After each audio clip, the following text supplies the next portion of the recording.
நீலகிரியில் அமைந்துள்ள படகு இல்லம் ஏரியை 7 கோடி ரூபாய் மதிப்பீட்டில் அதிநவீன இயந்திரங்களை கொண்டு தூர்வாரும் பணிகள் துவங்கியது.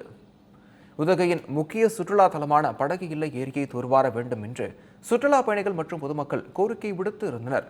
இந்நிலையில் உதகை படகு இல்ல ஏரியை தூர்வாரும் பணி 7 கோடி ரூபாய் மதிப்பில் தொடங்கப்பட்டு உள்ளது. அதிநவீன இயந்திரங்கள் மற்றும் ஜேசிபி இயந்திரங்களை கொண்டு ஏரியில் படிந்துள்ள வண்டல் மண்களை அகற்றும் பணிகள் ஊழியர்கள் ஈடுபட்டு உள்ளனர். இப்பணிகள் 2 மாதத்திற்குள் முடிவடையும் என பொதுப்பணித்துறை அதிகாரிகள் தெரிவித்துள்ளனர்.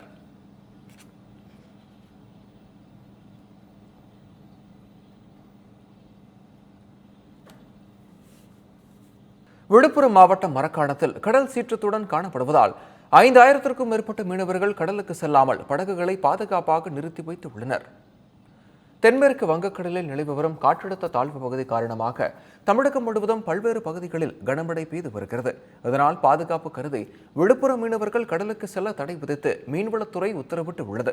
இதையடுத்து மரக்காணம் மற்றும் அதனை சுற்றியுள்ள ஏரியார் குப்பம், கூடிமேடு குப்பம் உள்ளிட்ட பகுதிகளைச் சேர்ந்த 5000க்கும் மேற்பட்ட மீனவர்கள் கடலுக்கு செல்லவில்லை.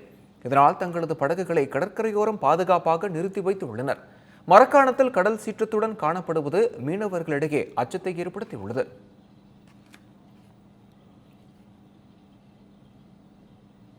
கடல் சீற்றம் காரணமாக ராமநாதபுரம் மாவட்ட மீனவர்கள் கடலுக்கு சென்று மீன்பிடிக்க 2வது நாளாக தடை விதிக்கப்பட்டு உள்ளது. வங்கக்கடலில் நேற்று முதல் சூறைக்காற்று வீசி வருவதால் ராமேஸ்வரம், பாம்பன் மண்டபம் உள்ளிட்ட பகுதிகளில் கடல் சீற்றத்துடன் காணப்படுகிறது. இதையடுத்து பாதுகாப்பு கருதி மறு உத்தரவு வரும் வரை மீனவர்கள் கடலுக்கு மீன்பிடிக்க செல்ல மீனவர் நலத்துறை தடை விதித்துள்ளது.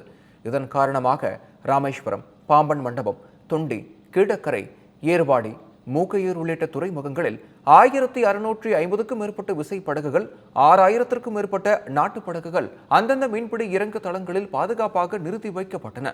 இந்த நிலையில் ராமநாதபுரம் மாவட்ட மீனவர்கள் 2வது நாளாக கடலுக்கு மீன்பிடிக்க செல்லாமல் முடங்கியுள்ளனர். காற்றின் வேகம் காரணமாக வங்கக்கடலில் நீர்மட்டம் உயர்ந்து காணப்படுகிறது.